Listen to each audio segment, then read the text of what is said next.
Hello, and welcome to the Sugar Bell Review, a program dedicated to learning about the people, places, and policies that make up the Bellbrook Sugar Creek community.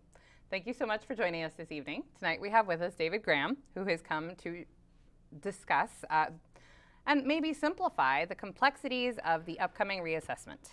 I'm not sure I can simplify them, but I will say I've talked to a number of people who have gone through my Property Tax 101, or why value times rate has how it's become so complicated. And most people all agree that, David, you're getting too in depth, and that following the numbers is hard to do. And so we've worked together and tried to develop a visualization of what I've been trying to get across in terms of how different tax rates work. So, a little Bill Nye the Science Guy. Yeah, we're going to try this. You wouldn't let me use a watermelon in the studio, so I guess we'll work with candy instead. And if none of it works out, we'll just start eating candy. We'll get some milk. We'll go get a whiteboard and explain it on the whiteboard. Yes. So. Yep.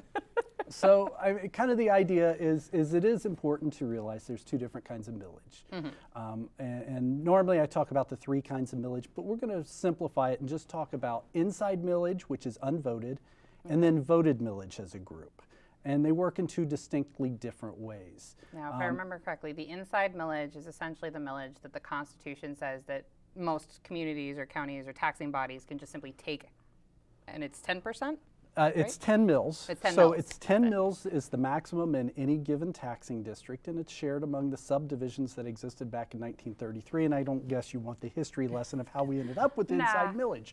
So yeah, but that is, and the important thing to remember with inside millage is that is literally the way people think of all taxes.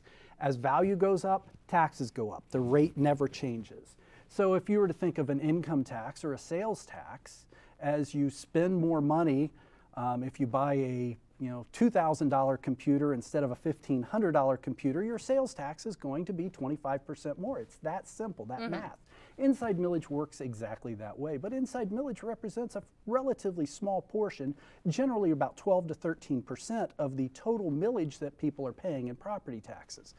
So what we've done is we've developed this model. This is the property tax that you're currently paying. Okay. Green is the outside millage. Green is the voted millage, or outside, yes. And the white is the inside millage. Okay. So in this, the blue represents the valuation of we'll just use the county as a whole. Okay, so Greene County, this is our value, and this is the tax rate for all of the levies in Greene County. Now, it doesn't show up necessarily real well, but at the bottom you can see a thin layer of inside millage, and then on top of that is our voted millage. Those are the combination of our rates. Remember, the white represents about 12 or 13% of the total millage. Okay. And by values, we're talking about not just residential properties, you're talking about all the property types. So industrial and agricultural and commercial and then residential total, and the cost of all of that together for Greene County. Correct. Okay. Yeah. So obviously we've completed, or we are in the process of completing our reappraisal. And based on the numbers that we're seeing preliminarily, we're looking at an 11% increase due purely to the reappraisal. We're not talking about any new construction. Okay, that's a whole separate conversation. We're talking about, I came along and said, properties in Greene County on average are worth 11% more than what they were the last time I valued them. And so essentially it's just the cost of housing in general went up about 11, or not just buildings, but any kind of property went up about 11%. Yeah, I mean, land probably actually went up a little less than what houses did in this current market. This is an amazing market. They really do seem to be selling very quickly, don't they? So if in this example where blue represents our value, if we're going to increase our value, it's important to know what impact that's going to have on our taxes. So we just increased our value by 11%. Okay. Now, because we're talking about inside millage first, there is no change in the rate for inside millage. There is no effective tax rate. And we'll talk a little bit about effective tax rate and not in any detail on how it's calculated, but where you can see it. But the tax rate on inside millage never changes. It is always the same. So if value went up 11%, then we are also going to see an 11% increase in our taxes. Okay.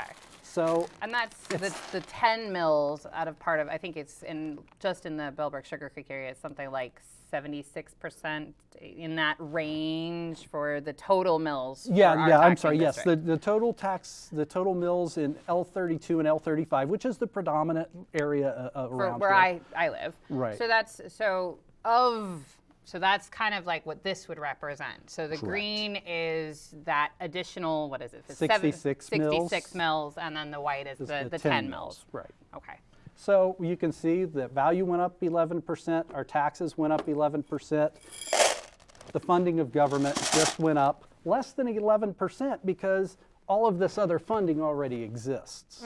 So even though we saw an 11% increase on the inside millage, well, and then the property value, yeah, which is equal to the inside. But it doesn't result in an 11% increase in the revenue that the subdivisions that are being funded with those property taxes receive. Okay. You can see that increase was far less than 11% of that don't total. we add any green, or is it just white? Well, right now we're just talking about the inside millage. So now if we go to the example of voted millage, and one thing one of the frequent questions I get when people look at their tax bill is that I see this gross tax, I see this tax reduction, and then there's this net number. What's the tax reduction number? That tax reduction number is actually the difference between the effective tax rate and the voted tax rate. So if you were to look at we said the tax rate for Bellbrook Sugar Creek area generally is in the 76 to 80 mills, somewhere in that range, vicinity. But the voted millage is actually much closer to 100 because the effective tax rate is less, so that difference between that 80 or 76 mills and the 100 that is actually the voted rate is that tax reduction number. That's HB 920. It's House Bill 920, yes. Okay. So that's where that comes into play. So we can also do a history lesson on that. That was a gift from George Voinovich, yay. Former county auditor of Cuyahoga County. So let's go ahead and get back to the outside millage. Okay, so we already increased our value by 11%. Okay. So that's not going to change again because the value's already gone up. So now what happens to our tax rate when we increase the value on voted millage? That effective tax rate that we just discussed goes down. So we decrease, hopefully none of those roll off. Okay. So we decrease the tax rate and the taxes remain unchanged.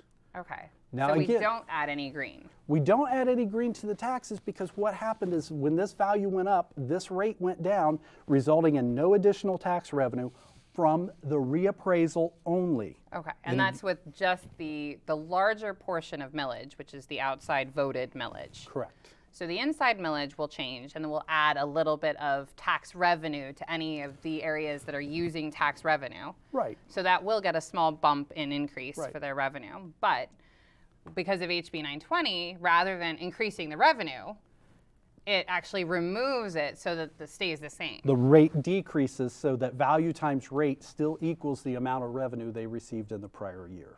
Okay. So now if we want to expand this example and talk about new construction. So, and I know we didn't talk a lot about this, but hey, I'm winging it now. So, okay, I got this. So if we talk about new construction, then what we're really looking at is a total increase. But remember, new construction, if I look at 2019 numbers, countywide, new construction represented 2% of our total prior year value.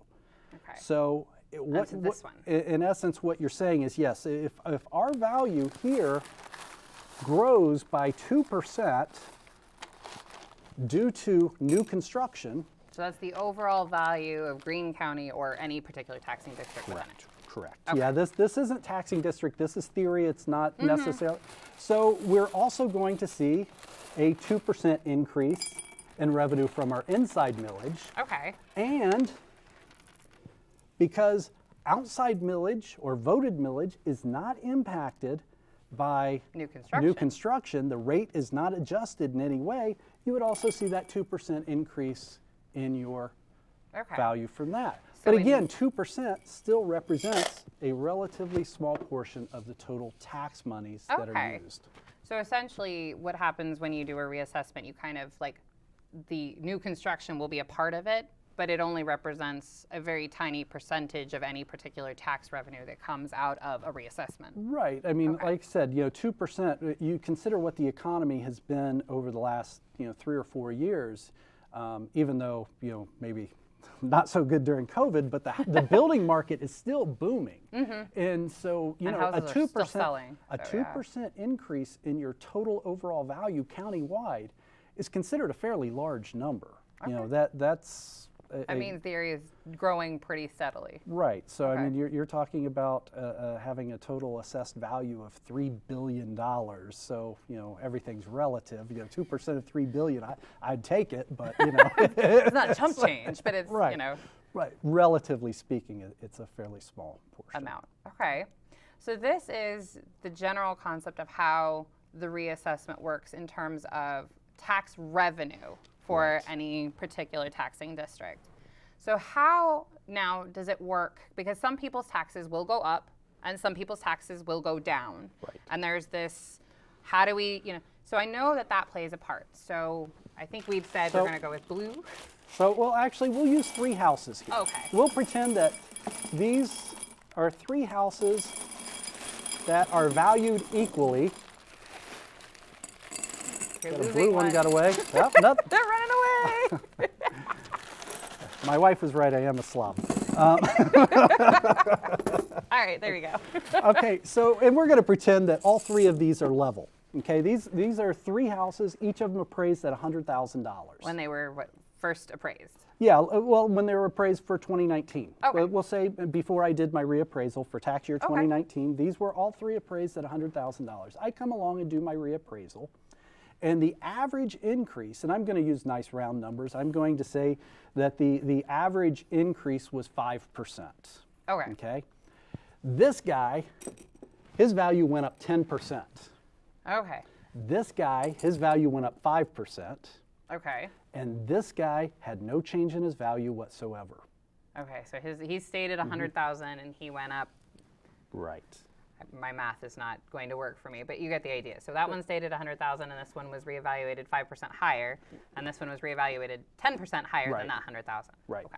So if we were to look at what the shift in that tax burden is, they used to have an equal tax bill because they had equal value. So whether you looked at these M&Ms or beads as value or taxes, it really doesn't matter. But what happens is because this person's value went down by less than the average, or went up by less than the average, this case it didn't So- change at all. So yeah, so less than 5%, which was the average. Right. Okay. So his tax burden is going to be shifted over to this Because guy. he went up 10%. 10%. This guy remains unchanged. He went up by the average, 5%. His tax burden remained the same because of the reappraisal. And again, we're talking about the voted millage and not the inside millage, because inside millage moves directly with your change in value. In that case, this guy saw no change. But it's one of those, if you think about this conceptually, Yeah. your tax burden or your portion of that tax liability is based on a percentage of your value to the total of all values that rate applies to. So when we were talking about our last example, when we were talking about the blue one being the total value of all of Greene County, that's the rate you would be comparing against, or would you be doing it per tax district? Well, we would actually be doing it by tax levy. So that Okay. gets into a whole different complicated subject. But if you think about it, Beaver Creek is always the best example. Beaver Creek Township has their own fire department. Okay. If you live in an incorporated area in Beaver Creek Township, then the fire levy only applies if you're in Beaver Creek City. But Fairborn City is also in Beaver Creek Township. So that fire levy doesn't apply. So you literally have to look at each type of levy and say what area and what value is associated with this. So it literally Yeah. requires you to calculate it levy by levy, which is why when people say, can you tell me what the impact of my property taxes are going to be from this value change? My answer is generally, I probably could, but it would probably take me 4 or 5 hours to calculate it for each individual person, and I really don't have that kind of time. We'll calculate taxes in December. So Yeah, okay. So the general gist is that if you've got a 5% increase on average for the entire area kind of a thing, then if your property value went up 5% approximately, then your tax burden won't change. On the voted levy. On so the on the voted inside millage. millage, you're still going to see that 5% increase. Because that was the one that where if the taxes went up just a little bit, then the inside millage would go up a little bit. So it's that sales tax example. Right. Yeah. So, but in terms of the outside millage, what happens then is that this one was 5% and this one was 10%, and that one didn't change at all, which technically, if you think about the average as being 0, which is the no shift, then that one went down a bit. So that way you took some of the out of there and moved it in here. Right. Thus increasing his and decreasing his, and his didn't change. Or hers. Yes. Whoever owns the property. And so it just shows the relative value of that the taxes are relative to the value of the property. So, you know, like I said, when they all had equal value at $100,000, they all shared in that liability equally. Now we're showing you that, well, this guy now has a disproportionate share of that liability because his value is greater, and property taxes are based on property values. And so if your house goes up way up, you're going to end up paying more. Right. Okay, that makes sense. Because it seems to be equivalent to whether, you know, and so nicer properties and nicer areas that tend to be growing and booming tend to see a larger increase, I'm assuming, than areas that aren't maybe growing quite as fast. You know, I would say in general, yes, that is a safe assumption, but I think in this reappraisal, we have seen increases in areas where we didn't expect to see the increases as much as what they were. Village of Bowersville, probably actually for the first time since I've been around the office, which has been almost 20 years, saw a double-digit increase in their values. And, you know, Village of Bowersville, I don't know if you've ever been there, but... couldn't point it out on a map if I tried. So it's a very small town, you know, very nice, very quaint, but very small, and just one of those that it's kind of out there. But it's doing well right now. Yeah, and in terms of property values, they are. So that's cool. It's really a great housing market right now. For everybody, apparently. Except for those who are trying to buy a house right now, I guess. I have heard that. Yes. We keep seeing it pop up on the Facebook feed that people are having trouble finding places because they go so fast. Yes, they do. Yes, they do.